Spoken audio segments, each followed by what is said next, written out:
Bonjour à toutes et à tous et bienvenue pour cette vidéo d'analyse et de théorie consacrée à The Witcher saison 2, puisque vendredi 9 juillet, c'était la WitcherCon, dont certains d'entre vous ont pu suivre une partie en direct avec moi sur Twitch. On y a notamment appris que cette saison 2 de The Witcher arrivera sur Netflix le 17 décembre prochain, et avant ça, on aura un film d'animation, Le Cauchemar du Loup, qui sera disponible dès le 23 août.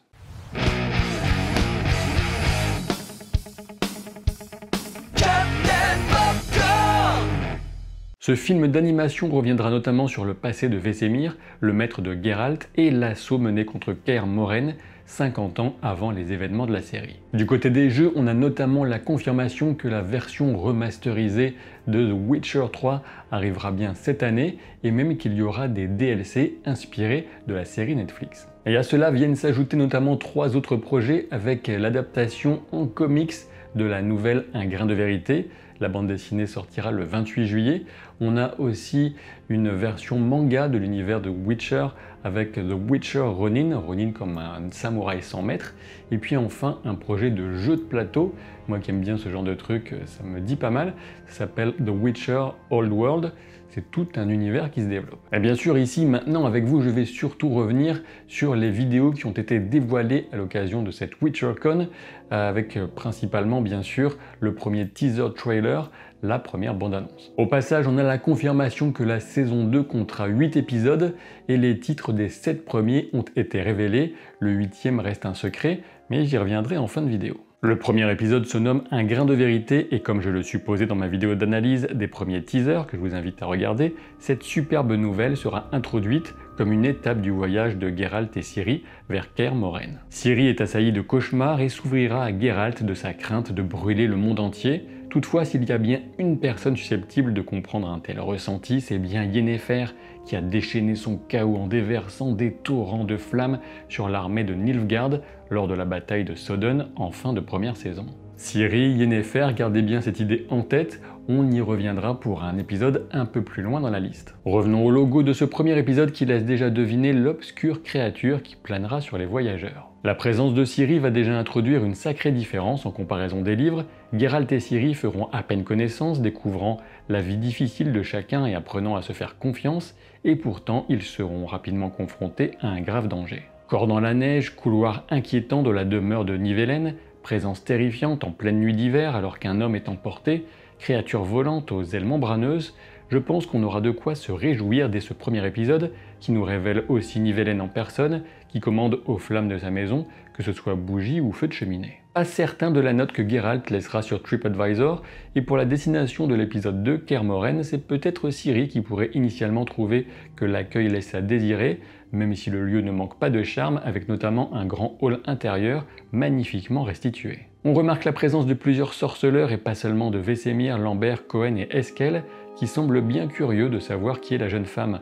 Dans l'armurerie de la forteresse, on découvre un magnifique hommage aux jeux vidéo avec 2 parfaites répliques des armes de Geralt. Pour revenir au logo de l'épisode, on y remarque une tête de loup très morbide et d'inquiétantes racines qui pourraient bien correspondre à une menace au cœur même du repère des sorceleurs. Sur cette image de Ciri, on devine sur une table la main et le bras d'une créature nommée Leshen ou Leshi, un esprit tantôt protecteur, tantôt vengeur de la nature qui se terre souvent dans les profondeurs des forêts immémoriales. Et oui, bien sûr, ce membre de bois tranché avait été révélé durant la WitcherCon.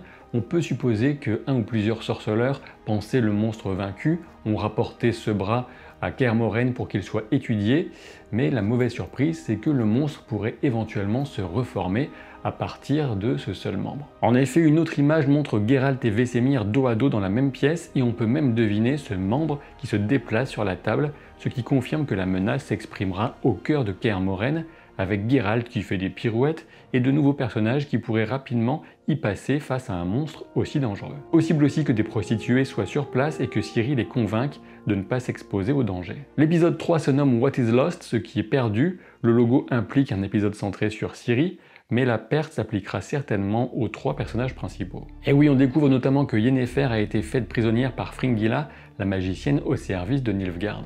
Ciri devra totalement laisser de côté son passé de princesse et apprendre les armes, tandis même que Geralt se maintient en forme sous le regard de son maître Vesemir, ces images pouvant bien sûr correspondre au deuxième épisode. La formation de Ciri au savoir des sorceleurs se déroulera aussi en extérieur, et respecter l'autorité de Geralt sera sans doute une question de vie ou de mort s'il cessait à la chasse aux monstres. Une telle rudesse et un environnement aussi masculin ne devraient pas totalement convaincre Triss Merigold, qu'on devine ici, et qui pourrait offrir une compagnie bienvenue à Ciri, à moins qu'elle ne tente de pécho Geralt, d'autant plus si elle est convaincue que Yennefer a succombé à la bataille de Sodden. L'épisode 4 se nomme Redanian Intelligence, un titre et un logo qui nous renvoient vers les services secrets redaniens et le développement des intrigues politiques essentielles pour cette saison et la suite. À ce sujet, on peut simplement rappeler que Sigismund Dijkstra sera interprété par Graham McTavish, peut-être que Jaskier sera impliqué dans des histoires de renseignement en tant que barde itinérant et coureur de jupons invétéré. On peut éventuellement supposer qu'une partie de l'action de cet épisode se dirigerait vers l'île de Thanedd,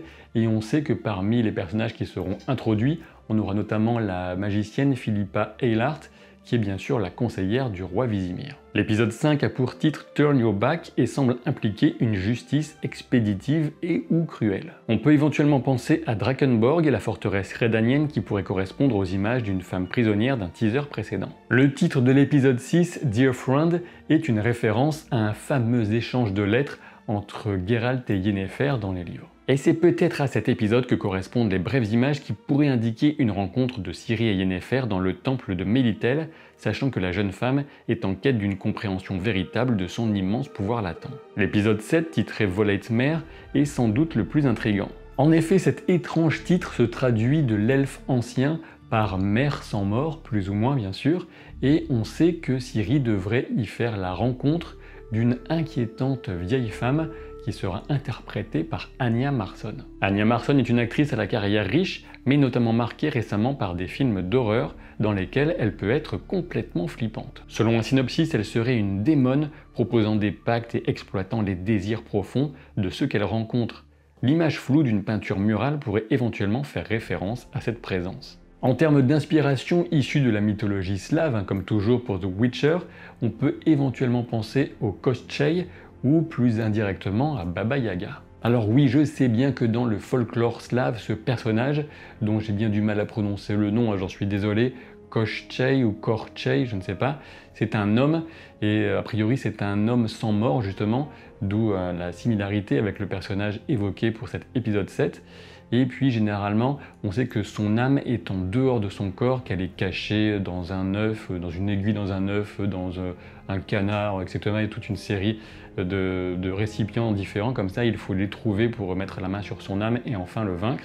Alors je ne sais pas si ce sera une source d'inspiration relativement précise pour cette inquiétante démone que Ciri rencontrera. On pourrait aussi éventuellement penser au très inquiétant Gunther Odim du jeu vidéo, et on peut supposer que les squelettes pourraient être associés à cette apparition. Quant à la silhouette rouge portant un bébé dans le teaser de Yennefer, difficile de savoir s'il s'agit de cette démone ou encore d'un aperçu de la menace du premier épisode. Dans un style nettement moins flippant, l'elfe Francesca Findabair nous est révélée. De toute évidence, la trajectoire de Yennefer ne sera pas de tout repos au cours de cette saison 2, qui devra lui en inventer une, quasiment de trajectoire pour justifier de sa présence, alors que la majorité du reste de cette saison sera tirée du tome 3, Le sang des elfes, dans lequel Yennefer est peu présente. On reconnaît au passage Dara, le jeune elfe que Ciri avait rencontré en première saison. Des personnages ne peuvent être identifiés dans ce teaser trailer, mais les lecteurs auront sans doute leur petite idée. De manière générale, on peut souligner la qualité visuelle de cette bande-annonce et l'ambiance bien spécifique qui s'en dégage. On ressent la particularité de l'univers du sorceleur. Cette saison ne devrait pas beaucoup épargner les personnages. Un simple reflet de rocher sur un lac devient ainsi présage de mort. Et comme promis, je reviens sur le titre conservé secret pour l'instant du 8e et dernier épisode de cette saison 2, et s'il s'agissait par exemple tout simplement de la chasse sauvage, je vous laisse y réfléchir. Je dois bien avouer qu'avec ce teaser trailer et toutes les informations qu'on a eues, eh bien mon attente est montée de plusieurs crans pour cette saison 2 de The Witcher, sachant qu'on retrouvera donc notre sorceleur préféré le 17 décembre prochain sur Netflix, et qu'on retrouvera Le Cauchemar du Loup, le film d'animation, le 23 août, et bien sûr vous pourrez compter sur moi pour des analyses, notamment pour la saison 2. Admettons que vous ayez apprécié cette vidéo, et bien c'est très simple, je vous invite à vous abonner à la chaîne, à laisser un pouce en l'air si vous ne voulez pas voir Baba Yaga sortir de votre tiroir à chaussettes. Je vous dis à très vite pour de nouvelles aventures. Salut!